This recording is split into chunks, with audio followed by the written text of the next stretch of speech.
Assalamualaikum warahmatullahi wabarakatuh. Perkenalkan, saya Runi Friandari, calon guru penggerak angkatan 8 dari SD Negeri Gunung Semi 1 Cilacap, Jawa Tengah. Tayangan video kali ini untuk menyelesaikan tugas pada modul 3.1 koneksi antar materi tentang pengambilan keputusan berbasis nilai-nilai kebajikan sebagai pemimpin. Bagaimana filosofi Ki Hajar Dewantara dengan Pratap Triloka memiliki kaitan dengan penerapan pengambilan keputusan sebagai seorang pemimpin? Filosofi Ki Hajar Dewantara dengan Pratap Triloka memiliki kaitan erat dengan pengambilan keputusan sebagai seorang pemimpin, terutama seorang guru.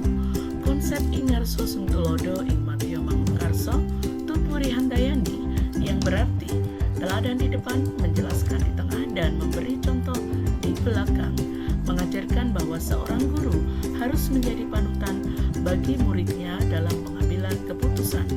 Dalam konteks kepemimpinan, ini berarti seorang pemimpin harus memberikan contoh yang baik dan menjelaskan prinsip-prinsip yang mendasari setiap keputusan yang diambilnya kepada anggota timnya. Prinsip ini menciptakan lingkungan di mana keputusan yang diambil oleh pemimpin menjadi inspirasi dan pedoman bagi yang lain. Bagaimana nilai-nilai yang tertanam dalam diri kita berpengaruh kepada prinsip-prinsip yang kita ambil dalam pengambilan suatu keputusan? Nilai-nilai yang tertanam dalam diri kita memiliki dampak signifikan pada prinsip-prinsip yang kita terapkan dalam pengambilan keputusan. Sebagai contoh, jika seseorang memiliki nilai-nilai positif seperti integritas, kejujuran, dan empati, maka prinsip-prinsip seperti berpegang pada kebenaran, bertanggung jawab, dan berpihak kepada kebaikan umum akan menjadi dasar pengambilan keputusan mereka. Nilai-nilai ini membentuk landasan moral yang kuat untuk mengambil keputusan yang etis dan adil. Bagaimana materi pengambilan keputusan berkaitan dengan kegiatan coaching yang diberikan pendamping atau fasilitator dalam perjalanan proses pembelajaran kita, terutama dalam pengajuan pengambilan keputusan yang telah kita ambil? Apakah pengambilan keputusan tersebut telah efektif? Masihkah ada pertanyaan-pertanyaan dalam diri kita atas pengambilan keputusan tersebut? Materi pengambilan keputusan sangat berkaitan dengan kegiatan coaching. Saat seorang pendamping atau fasilitator memberikan coaching dalam konteks pengambilan keputusan, mereka dapat membantu individu untuk mengidentifikasi opsi, mengukur konsekuensi potensial, dan mempertimbangkan prinsip-prinsip etika. Sesi coaching juga bisa membantu menguji dan mengevaluasi keputusan yang telah diambil, memastikan bahwa keputusan tersebut efektif dan sesuai dengan tujuan yang diinginkan. Coaching dapat membantu individu untuk lebih kritis dalam menganalisis keputusan mereka dan mengatasi pertanyaan-pertanyaan atau keraguan yang mungkin timbul. Bagaimana kemampuan guru dalam mengelola dan menyadari aspek sosial emosionalnya akan berpengaruh terhadap pengambilan suatu keputusan, khususnya masalah dilema etika?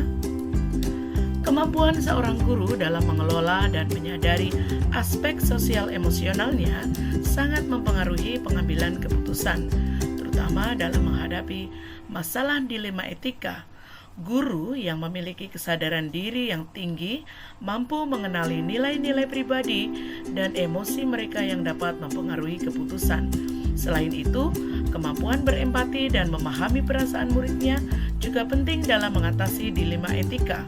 Guru yang sensitif terhadap aspek sosial emosional muridnya akan lebih mampu memahami dampak keputusan mereka pada murid-murid dan berusaha mencapai solusi yang adil dan mendukung perkembangan sosial emosional mereka. Bagaimana pembahasan studi kasus yang fokus pada masalah moral atau etika kembali kepada nilai-nilai yang dianut seorang pendidik? Pembahasan studi kasus yang berkaitan dengan masalah moral atau etika selalu harus kembali kepada nilai-nilai yang dianut oleh seorang pendidik. seorang pendidik harus menjunjung tinggi nilai-nilai kebajikan universal seperti kejujuran, tanggung jawab, integritas, dan empati. Dalam konteks pembelajaran, pendidik harus bertindak sebagai model peran yang baik, mempraktikkan dan mengajarkan nilai-nilai ini kepada murid, dengan memandu murid dalam memahami dan mengevaluasi dilema etika. Pendidik membantu mereka menginternalisasi nilai-nilai tersebut dan mengambil keputusan yang sesuai dengan prinsip-prinsip etis. Bagaimana pengambilan keputusan yang tepat tentunya berdampak pada terciptanya lingkungan yang positif, kondusif, aman, dan nyaman. Pengambilan keputusan yang tepat memang berdampak langsung pada penciptaan lingkungan yang positif, kondusif, aman, dan nyaman. Keputusan yang bijaksana dan adil akan menciptakan kepercayaan dan harmoni dalam sebuah kelompok atau organisasi. Lingkungan yang aman dan nyaman adalah hasil dari keputusan yang memperhatikan kebutuhan dan kesejahteraan semua individu terlibat. Ketika keputusan dipandu oleh prinsip-prinsip etika dan nilai-nilai kebajikan, ini akan mendukung terciptanya lingkungan yang positif. Apakah tantangan-tantangan di lingkungan Anda untuk dapat menjalankan pengambilan keputusan terhadap kasus-kasus dilema etika ini? Adakah kaitannya dengan perubahan paradigma di lingkungan Anda? Tantangan dalam menjalankan pengambilan keputusan terhadap kasus dilema etika dapat mencakup perbedaan pendapat dalam tim, tekanan waktu, atau kompleksitas kasus itu sendiri. Tantangan ini dapat berhubungan dengan perubahan paradigma di lingkungan, terutama jika ada perubahan nilai-nilai atau etika yang dianut oleh organisasi atau masyarakat. Misalnya, perubahan dalam paradigma etika organisasi dapat mempengaruhi cara pengambilan keputusan dalam situasi dilema etika. Apakah pengaruh pengambilan keputusan yang kita ambil ini dengan pengajaran yang memerdekakan murid-murid kita? Bagaimana kita memutuskan pembelajaran yang tepat untuk potensi murid kita yang berbeda-beda? Keputusan yang kita ambil dalam pengajaran memiliki dampak besar pada pengalaman belajar murid. Pengajaran yang memerdekakan murid berarti memberi mereka ruang untuk tumbuh, bereksplorasi, dan mengembangkan potensi mereka sendiri. Dalam pengambilan keputusan terkait pembelajaran, seorang pendidik harus mempertimbangkan perbedaan dalam minat, kemampuan, dan gaya belajar murid. Ini bisa mencakup merancang pembelajaran yang berbeda-beda, memberikan pilihan, dan memberikan dukungan tambahan kepada mereka yang membutuhkan. Bagaimana seorang pemimpin pembelajaran dalam mengambil keputusan dapat mempengaruhi kehidupan atau masa depan murid-muridnya? Seorang pemimpin pembelajaran memiliki peran yang sangat penting dalam membentuk kehidupan dan masa depan murid-muridnya. Keputusan-keputusan yang diambil oleh seorang pemimpin pembelajaran, seperti kebijakan sekolah atau strategi pembelajaran, dapat mempengaruhi kualitas pendidikan yang diterima oleh murid. Ini pada gilirannya dapat mempengaruhi kemampuan murid untuk mencapai potensi mereka dan meraih kesuksesan di masa depan. Seorang pemimpin pembelajaran harus selalu mempertimbangkan dampak jangka panjang dari keputusan mereka pada murid-murid mereka. Apakah kesimpulan akhir yang dapat Anda tarik dari pembelajaran modul materi ini dan keterkaitannya dengan modul-modul sebelumnya?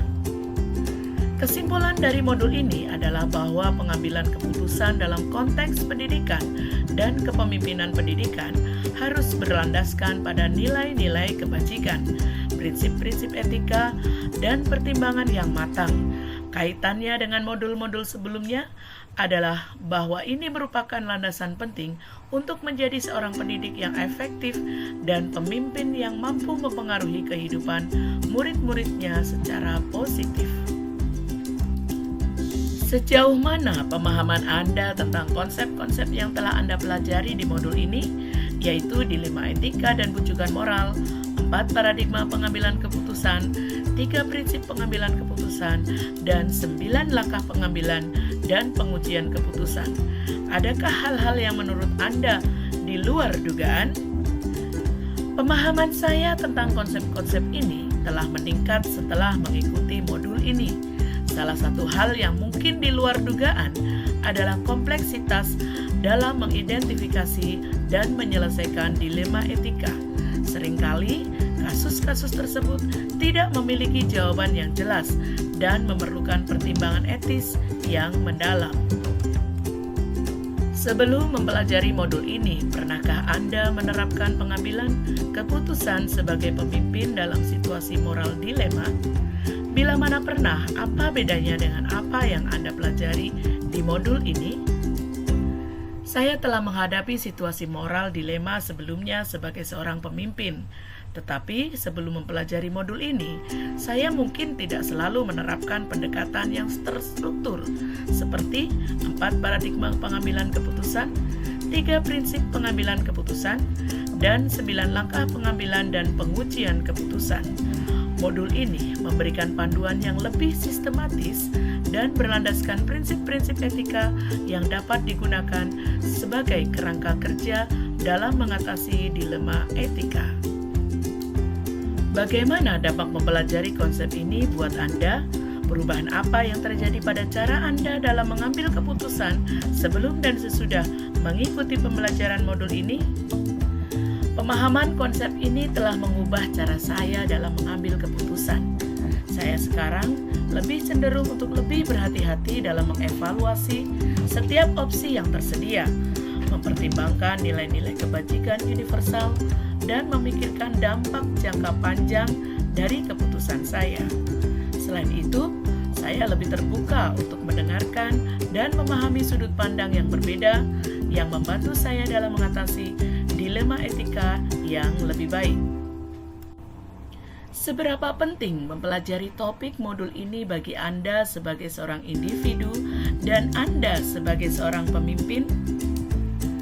Mempelajari topik modul ini sangat penting bagi saya sebagai individu dan sebagai seorang pemimpin. Sebagai individu, ini membantu saya dalam mengembangkan kerangka kerja etis untuk pengambilan keputusan pribadi. Sebagai seorang pemimpin, ini memberi saya alat dan panduan yang berguna dalam menghadapi situasi kompleks dan dilema etika yang mungkin muncul dalam kepemimpinan dan pendidikan. Dengan pemahaman ini, saya dapat memimpin dengan integritas dan kebijaksanaan dalam membentuk lingkungan yang mendukung perkembangan positif orang-orang yang dipimpin. Demikian koneksi antar materi modul 3.1 yang saya sajikan. Semoga bermanfaat. Terima kasih atas perhatiannya. Salam dan bahagia. Wassalamualaikum warahmatullahi wabarakatuh.